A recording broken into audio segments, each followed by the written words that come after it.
alunos da segunda série do ensino médio. Vamos aí a mais uma aula de língua portuguesa. Eu sou a professora Tayana, estarei acompanhando aí vocês no chat, a participação de vocês. Vocês também podem participar pelo nosso Instagram, Língua Portuguesa, CMSP_EM, para saber aí antecipar os assuntos da aula. E vamos saber qual é o tema aí da aula de hoje, os objetivos, as habilidades, com o nosso querido professor Mauro, que já se encontra aqui. Professor Mauro, Claro, tudo jóia? Sempre aqui, professora Tayana, diferentemente da senhora, que semana passada não estava em nossa aula. Nossa senhora. Por favor.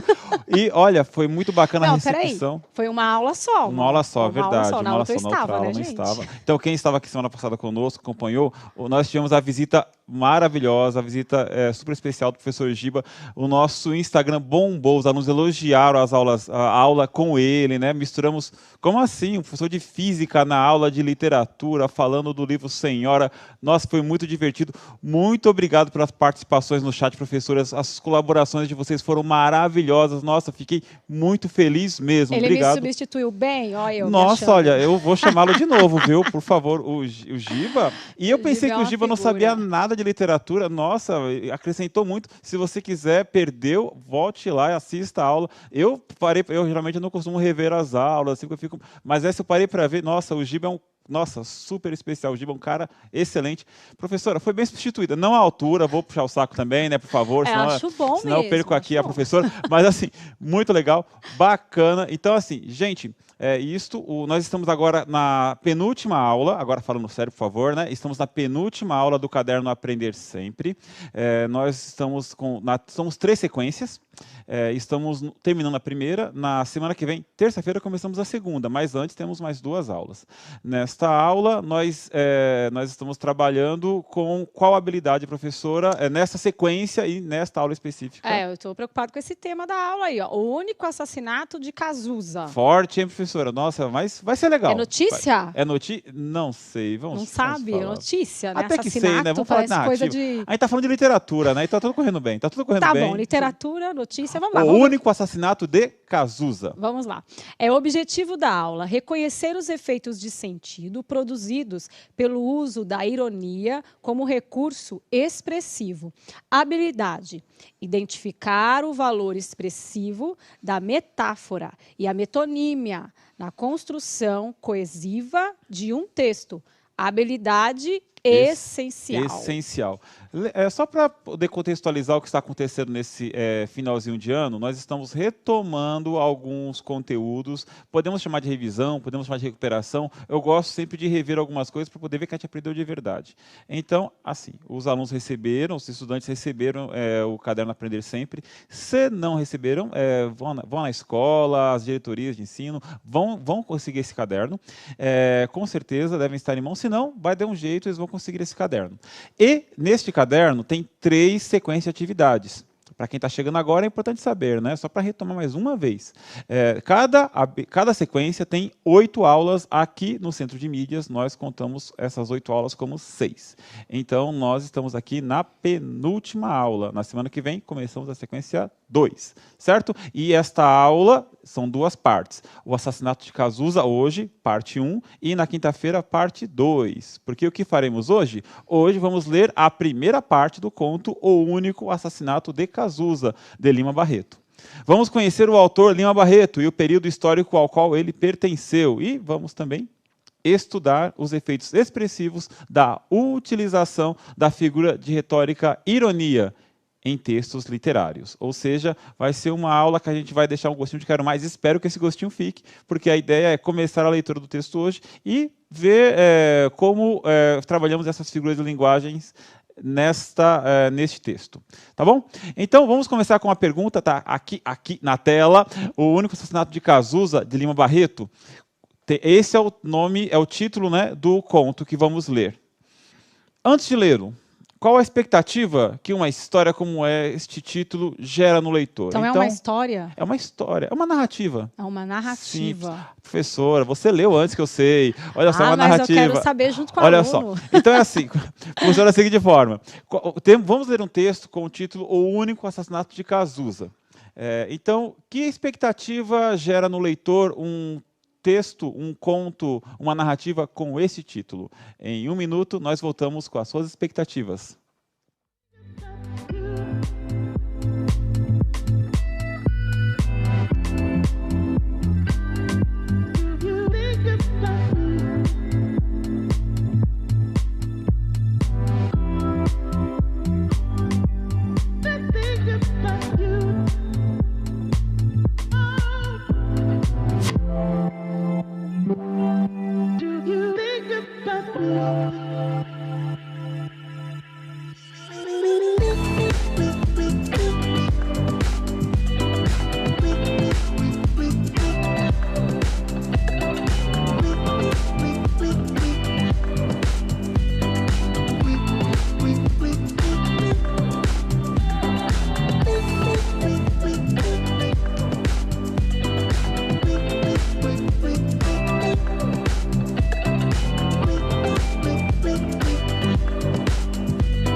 E vamos lá, gente. Boa tarde a todos aí. A Proluce fala, saber como foi, né, esse assassinato.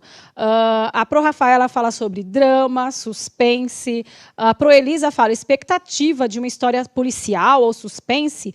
E a Helena, a professora Helena, fala assim, quem seria esse Cazuza? Quem seria esse Cazuza? Então, Eu também queria saber. Exato, uma história sempre busca no seu título despertar na gente a vontade de ler, né? É bacana que esse conto foi escrito pelo Lima Barreto, um escritor do final do século XIX, início do século XX, né? Então, o que é importante? Saber que, olha, não é o Cazuza que a gente conhece gritando ideologia, eu quero uma para viver. Não é o roqueiro dos anos 80. É uma outra coisa. Foi a primeira coisa que me veio à mente. Quando eu li assim por cima, eu falei, nossa, vai falar do Cazuza? E depois que eu bati o olho de novo. Então, mas isso é bacana. Olha, porque aí a gente vai fazer uma outra leitura, porque a gente vai começar a acrescentar significados para isso. Um significado que não tem nada a ver. Nada a ver. Mas é uma expectativa que cria, né? Que gera para a história. Mas, assim, estamos rompendo com essa expectativa. Não tem nada a ver com o Cazuza, compositor, cantor dos anos 80. O professor Pablo, novamente, participando, né? O professor Pablo é ali, ó, e faz maratona com a gente. A expectativa de ocorrer algo marcante na história de Cazuza, e quem fala isso é a aluna Camila. Parabéns, Camila. Camila, você está certa. Quando a gente começa isso, olha, vai ter algo grandioso. Puxa vida, quem matou... assassinato, o único assassinato, por que matou, né, de que forma? Então, algo grandioso. O que é um assassinato é algo que marca a vida, claro, do cara que morreu, por favor, né? E do assassino também, deveria, porque é algo que não deve ser feito. Um crime capital, né? Algo horroroso. E aí o título, O Único Assassinato de Cazuza. Ele fez uma única vez. Eu me pergunto, por quê? De que forma? O que levou ele a fazer isso? Né? Esse título me chama isso. Ô, professor Mauro, queria te fazer uma pergunta. Claro, fica à vontade. Então, se tratando aí de narrativa, o que é preciso ter em uma narrativa para que te chame a atenção, para que te prenda a leitura? O que você acha que precisa ter? A você. Especificamente a mim? Isso. Eu acredito que um texto, ele deve, claro, começar com um título que nos chame a atenção, que nos desperte, mas eu acho que, aí é uma coisa minha, eu acredito que nos primeiros parágrafos, sabe, tem aquela coisa que chame a gente, que nos mergulhe de alguma forma. Eu gosto muito de histórias que nas primeiras páginas, quando falando de conto, nos primeiros parágrafos, eu comece a questionar alguma coisa que não está ali ainda, mas que dá aquela coceirinha, sabe? Aquele incômodo. Vou fazer uma comparação horrorosa aqui, perdão, professora. Perdão vocês também, por favor, né? Sabe aquela coceirinha nas costas que a gente não consegue alcançar? O texto tem que fazer isso com a gente, sabe? E você vai lendo outro parágrafo, outro tentando. Eu acho que está todo mundo sentindo aquilo. Coceira aqui agora, você falou. Exato. Esse conto, por exemplo, O Único Assassinato de Cazuza, me dá essa coceirinha. Eu falei, eu quero saber por quê. E aí o título já me causa isso. Às vezes, não o título, às vezes o primeiro parágrafo. E a gente vai lendo, vai lendo, vai lendo. Alguns livros causam isso nas pessoas. Outros livros nem tanto, mas Olha, vamos buscar você me outro. fez refletir que quando foi o crime do Padre Amaro, eu passei lendo assim desesperadamente, justamente por isso. Eu quero saber o que vai acontecer. Eu passei a madrugada, Sabe, virei. isso, aquele incômodo, nossa, Não que dormia. raiva daquele padre, né? Não Nossa, o dormia. Padre Amaro, nossa, é até ruim o fato dele ser padre, né? Porque, cara, ele é um ser humano ruim. Mas vamos lá, voltando para o único assassinato de Cazuza. A professora perguntou para mim, eu pergunto para você uma questão quase parecida. Responda, o que é preciso para que o título de uma história desperte em você aquela coceirinha que eu falei? O que é preciso para que o título de uma história desperte em você o desejo de lê-la? 1 minuto e já voltamos.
Só para lembrar os professores também que quiserem que a gente cite o nome dos alunos, é só colocar aí a resposta dos alunos do jeito que ele responder, mais ou menos, errado, certo, não importa. Do jeito que ele colocar, copia, cola, manda para a gente com o nome do aluno que a gente lê, tá?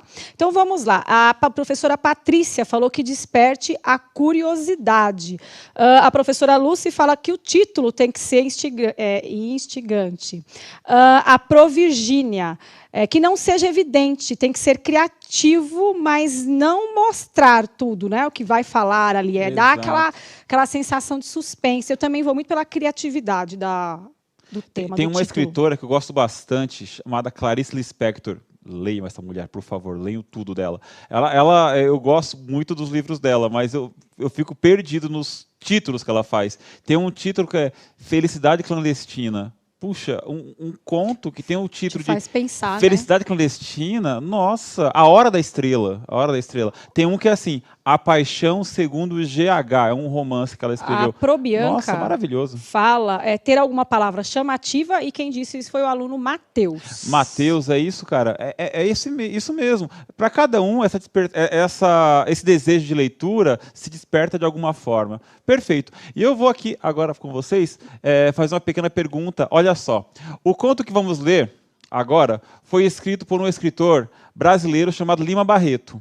Nós vamos conversar um pouquinho sobre esse escritor e eu queria que você respondesse para nós no chat, em 1 minutinho, o que você souber sobre ele, qualquer coisa, o que você sabe sobre o escritor Lima Barreto. Eu sei que é pouquinho tempo para um escritor tão grandioso, mas qualquer informação seria interessante neste momento para compor e colaborar com a aula. Então, o que você sabe sobre esse escritor, o escritor de O Único Assassinato de Cazuza e outras obras tão maravilhosas? 1 minuto e já voltamos.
Temos aqui, então, na nossa tela, Afonso Henriques de Lima Barreto, escritor brasileiro, nascido no Rio de Janeiro em 1881, falecido em 1922. Temos a imagem dele, autor de, entre outros textos, Triste Fim de Policarpo Quaresma e Clara dos Anjos. Então, aqui foi a informação que eu trouxe para vocês. Ele é escritor do Triste Fim de Policarpo Quaresma e Clara dos Anjos. Além dessas informações, professora, quais informações os nossos professores, estudantes trouxeram para nós? Então, tem aqui, foi um autor do pré-modernismo, né? Sim, autor do pré-modernismo. Acho que jornalista e escritor já está ali, né? Exato, jornalista e escritor. Clara dos Anjos também já está ali. O Conto de João, que o professor fala, não terminei de ler tá falando, sofreu preconceito, Sim, escritor negro. Escritor negro.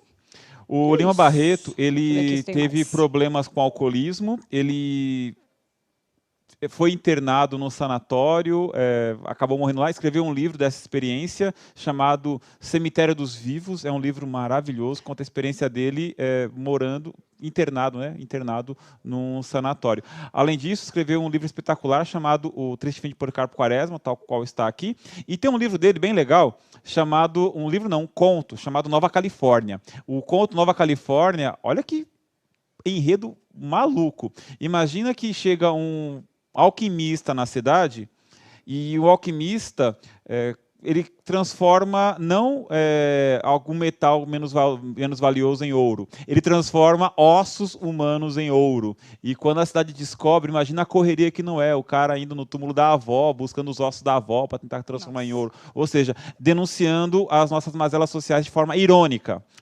Tem um outro conto dele que é ironia pura, que é um conto chamado O Homem que Sabia Javanês. Nesse conto, O Homem que Sabia Javanês é a história de um cara que ganha a vida como professor de javanês, um idioma, e não sabe uma palavra desse idioma. Então, o cara é ironia pura.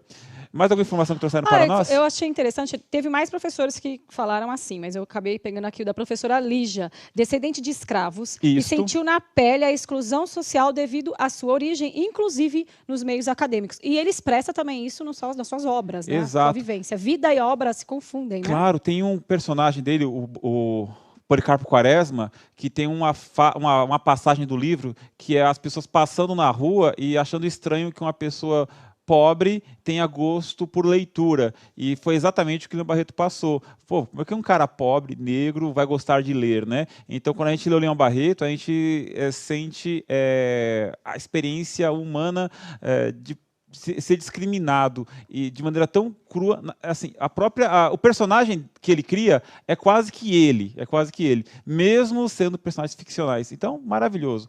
E na próxima tela, por favor, um resuminho do que são os elementos da narrativa, né? Antes da leitura, vamos relembrar os elementos básicos de uma narrativa. O que precisa ter para um texto, uma história, ser uma narrativa literária? Personagem, que são as pessoas que agem na história. Espaço, que é o local onde a história ocorre. Tempo, que é a sequência de ações desenvolvidas de maneira cronológica ou de maneira psicológica dentro da mente dos personagens. No caso do Lima Barreto, o tempo é mais cronológico, né? Uma sequência de fatos numa ordem começo, meio e fim. Narrador, que é quem narra a história, e o enredo, que é a história em si. Então, sem mais delongas, vamos antes um pouquinho do vocabulário, né, na tela. Antes da leitura do texto, vamos observar alguns termos que encontraremos ao longo da leitura. O glossário nosso, soturno. Soturno quer dizer tristonho, que demonstra melancolia ou tristeza. Antologista quer dizer autor de antologia, né, aquele que coleciona, organiza textos, por exemplo. Jules Verne é romancista francês, que ajudou a fundar um novo gênero literário, a ficção científica, entre outros livros, né, 20 Mil Léguas Submarinas, um de seus favoritos, de seus livros, no qual aparece o submarino Nautilus. Então, vamos lá? Começando a leitura do texto, nos acompanhem O Único Assassinato de Cazuza, de Lima Barreto. E o Edgardo Brandão, conhecido familiarmente por Cazuza, tinha chegado aos seus 50 anos e poucos. Desesperançado, mas não desesperado. Depois de violentas crises de desespero, rancor e despeito, diante das injustiças que tinha sofrido em todas as coisas nobres que tentara na vida, vieram-lhe uma beatitude de santo e uma calma grave de quem se prepara para a morte. Tudo tentara e em tudo mais ou menos falhara. Tentara formar-se e foi reprovado. Tentara o funcionalismo. Foi sempre preterido por colegas inferiores e em tudo a ele, mesmo no burocratismo. Fizera a literatura e se de não falhou, todo não falhou. Foi devido à audácia de que se revestiu, à audácia de quem queimou os navios. Assim mesmo, todas as picuinhas lhe eram feitas. Às vezes, julgavam-no inferior a certo outro, porque não tinha pasta de marroquim. Outras vezes, tinham-no por inferior a determinado antologista, porque semelhante autor havia, quando encostado ao consulado do Brasil em Paris, recebido como presente do Sião uma bengala de legítimo junco da Índia. Por essas do rei e outras, ele se aborreceu e resolveu retirar-se da liça. Com alguma renda, tendo uma pequena casa num subúrbio afastado, afundou-se nela aos 45 anos, para nunca mais ver o mundo, como o herói de Júlio Verne, no seu Nautilus. Comprou os seus últimos livros e nunca mais apareceu na Rua do Ouvidor. Não se arrependeu nunca de sua independência e de sua honestidade intelectual. Aos 53 anos, não tinha mais um parente próximo junto de si. Vivia, por assim dizer, só tendo somente ao seu lado um casal de pretos velhos, aos quais ele sustentava e dava, ainda por cima, algum dinheiro mensalmente. A sua vida nos dias de semana decorria assim. Pela manhã, tomava café e ia até a venda, que supria a sua casa. Ler os jornais sem deixar de servir-se, com moderação, de alguns cálices de Paraty, de que, infelizmente, abusara na mocidade. Voltava para casa, almoçava e lia os seus livros, porque acumulara uma pequena biblioteca de mais de 1000 volumes. Quando se cansava, dormia. Jantava e, se fazia bom tempo, passeava a esmo pelos arredores, tão alheio e soturno que não perturbava nenhum namoro que viesse a topar. Aos domingos, porém, esse seu viver se quebrava. Ele fazia uma visita, uma única e sempre a mesma. Era também a um desalentado amigo seu, médico, de real capacidade. Nunca o quiseram reconhecer porque ele escrevia propositalmente, e não propositadamente, de súbito, e não a súbitas, e etc., etc. Tinham sido colegas de preparatórios e muito íntimos, dispensavam-se de usar confidências mútuas. Então, vamos lá, primeira participação no chat. Que tipo de conto é esse, pelo que nós lemos até agora? É um conto de humor, de terror, romance? Justifique sua resposta. 1 minutinho e já voltamos.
Vamos lá, a professora Lucy fala que relata costumes, né, pessoas, e, portanto, é um romance. Vários alunos falando romance. A Pro Lilian fala que é um conto tradicional, romance, a aluna Graziele. E aí a romance está ganhando aqui em disparada. Olha, Romance. teve uma aluna que falou assim, parece ser um conto de um romance e um pouco de drama. Um pouco de drama. Então, como nós estamos começando a. Opa, aqui. Como nós estamos começando a ler, então não tem resposta certa e errada. Então a gente está especulando sobre o que vamos ler. O título, O Único Assassinato de Cazuza. E fomos apresentados a um personagem, né? Um personagem que está um pouco cansado da vida, um personagem que se aposentou, um personagem que tem um amigo. Então, o que vai acontecer a partir daí? Romance, terror, Tem um aluno que falou surpresa? terror, o aluno Terror? Walter. É. Ele vai pelo título, né? Talvez, quem É. sabe? Ou pelo que começou ali, ele viu. Será que o Walter viu alguma coisa que nós não vimos? Então vamos lá. Próxima pergunta na tela. Quais palavras melhor definem a personagem desse conto? Então, vou pedir que nesse momento, quem estiver com o caderno do Aluno Aprender Sempre, volume 3 em mãos, que dê uma olhadinha aí, que para essa pergunta vamos deixar um pouquinho mais de tempo. 2 minutos e já voltamos.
Então, olha só, um trechinho do conto que nós lemos. Tudo tentara e em tudo mais ou menos falhara. Tentara formar-se, foi reprovado. Tentar o funcionalismo, foi sempre preterido por colegas inferiores em tudo a ele. Mesmo no burocracismo, fizera literatura e, se todo não falhou, foi devido à audácia de que se revestiu, a audácia de quem queimou os seus navios. Assim mesmo, todas as picuinhas lhe eram feitas. Ou seja, esse é o Hildegardo, né? Então, que palavras melhor definem esse personagem, professora? Então, o aluno Matheus falou desesperançado, o aluno Vitor falou que ele é muito melancólico, o Gustavo fala que ele é calculista, da professora Sandra. E aí vai. Intelectual, mas não está preparado para lidar com o dia a dia, que é a Proana. Intelectual, mas não está preparado para lidar com o dia a dia. Isso é bem comum, né? A pessoa, às vezes, ela é preparada para o mundo das letras, né? Mas ela não se organiza para a vida prática. Talvez seja uma crítica do autor, né? A aluna Fernanda fala que ele está sem vontade de viver. Sem vontade de viver, foi mais profundo. Bom, vamos ver ao longo do texto se isso se revela, né? Lembrando que esse Hildegardo é o Cazuza da história, né? É o assassino. Ele é o assassino? Ele é o assassino. Assassino melancólico? Spoiler, né? O assassino melancólico, né? Tô avançando na história. Mas vamos lá. Então, olha, eu li agora há pouco um trechinho, eu e a professora Tayana lemos um trechinho maior, né, da história. Então, nós gostaríamos de saber de você que está com o caderno ou nos acompanhando, anotem, marquem, participem da aula e respondam para nós, está na tela a pergunta. Que tipo de narrador o conto apresenta? Como é que é esse narrador? Comente. 1 minuto e já voltamos.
Novamente agradecendo a participação dos professores no chat e fazendo essa interação entre alunos e a gente aqui no Centro de Mídias. Olha, muito bacana, muito obrigado mesmo. Olha, o que seremos de nós sem vocês? A aula engrandece muito, olha, vocês são espetaculares. O orgulho mesmo de fazer parte desta classe dos professores, é isso mesmo. E nós perguntamos para vocês, professores e estudantes, claro, né, a partir do caderno do aluno, que tipo de narrador o conto O Único Assassinato de Cazuza apresenta? E para comentar, então, professora Tayana, que resposta tivemos? Vamos lá, a professora Sandra dá aqui a resposta do aluno Gustavo, que ele fala que é o narrador observador em terceira pessoa. A professora Isabel, com a aluna Cristina, também diz que é observador. O aluno Matheus também observador, e isso mesmo. Vários alunos. O narrador aqui. Observador em terceira pessoa, narrador isso mesmo. solitário, o aluno Alisson. Isso, é aquele que está vendo as coisas acontecer, né? Então ele sabe o que está se passando, o narrador observador. Mais uma pergunta para vocês na tela. Depois de violentas crises de desespero, rancor e despeito, diante das injustiças que tinha sofrido, em todas as coisas nobres que tentara na vida, o termo destacado aí, ó, coisas nobres, o termo destacado está empregado em um sentido real ou pretende sugerir o contrário? Explique. Volta para mim, por favor. Essas coisas nobres de que trata o texto, olha, ele depois de violentas crises, desesperos, rancor e despeito, diante das injustiças que tinha sofrido em todas as coisas nobres que tentara na vida, essas coisas nobres, é o sentido real ou é o sentido outro? Explica para a gente, 1 minutinho e a gente já volta.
Aqui o professor Renato manda a resposta da aluna Carla. Ela fala sobre ironia. Exato. Falou muito no sentido oposto. Aluna Carla? Isso. Carla, é isso mesmo. O que é a ironia? A ironia é exatamente você dizer de forma contrária o que você quer dizer, para criar uma crítica, um deboche, um sarcasmo. É assim, quando ele fala essas coisas nobres que o Edgardo tentou, não são tão nobres assim. Ele diz, olha, depois, na tela, por favor, depois de violentas crises crise de desespero, rancor e despeito, diante das injustiças que tinha sofrido em todas as coisas nobres que tentaram na vida. Essas coisas nobres de que fala o texto não são tão nobres assim. Deixa eu só comentar aqui. Claro. A professora Carla manda a resposta do Lucas, que ele fala assim, apesar de irônico, no momento, para ele, era nobre. O Lucas entendeu assim. Então, é um problema isso, né, gente? Porque às vezes, eu entendo, Lucas, porque a ironia, às vezes, ela é tão requintada, tão fina, que a gente não percebe. Tem o grande escritor que sempre está nessa aula da segunda série, né, que é o Machado de Assis, ele é craque nisso. A gente vai lendo o livro, não está acontecendo nada, mas é ironia atrás de ironia. Então, a gente tem que ler de maneira muito atenciosa. Lima Barreto é outros desses. Chegaram a conviver na mesma época, Lima Barreto e Machado de Assis. Então, é ironia. Então, definição na tela?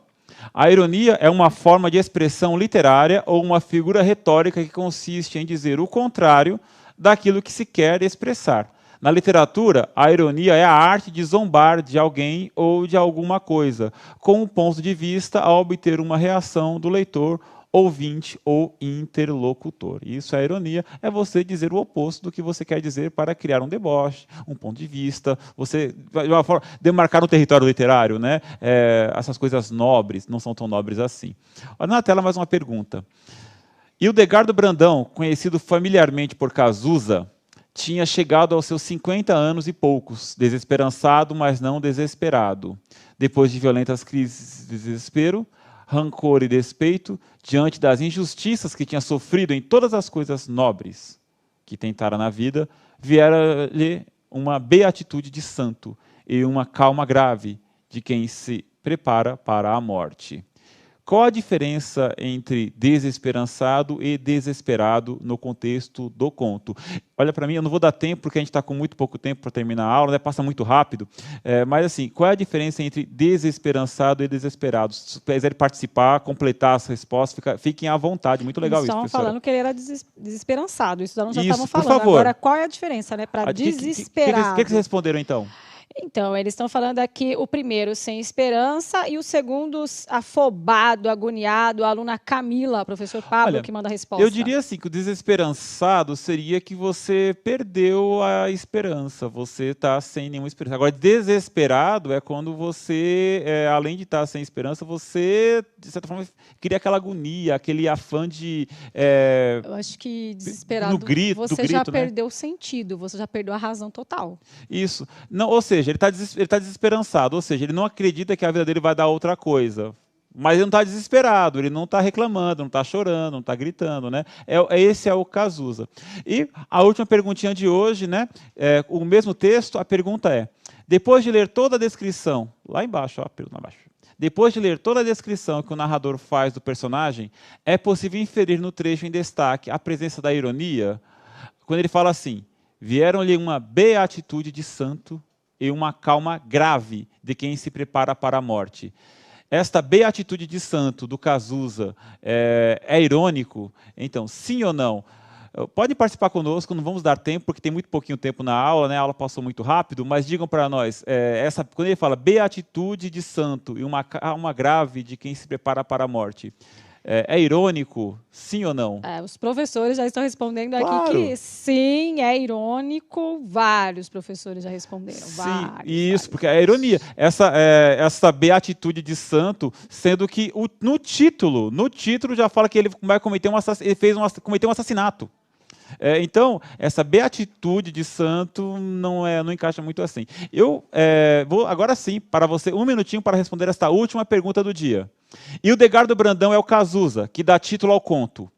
Antes de ler a segunda parte da narrativa, qual teria sido, na sua opinião, o assassinato cometido por ele? 30 segundinhos e já voltamos.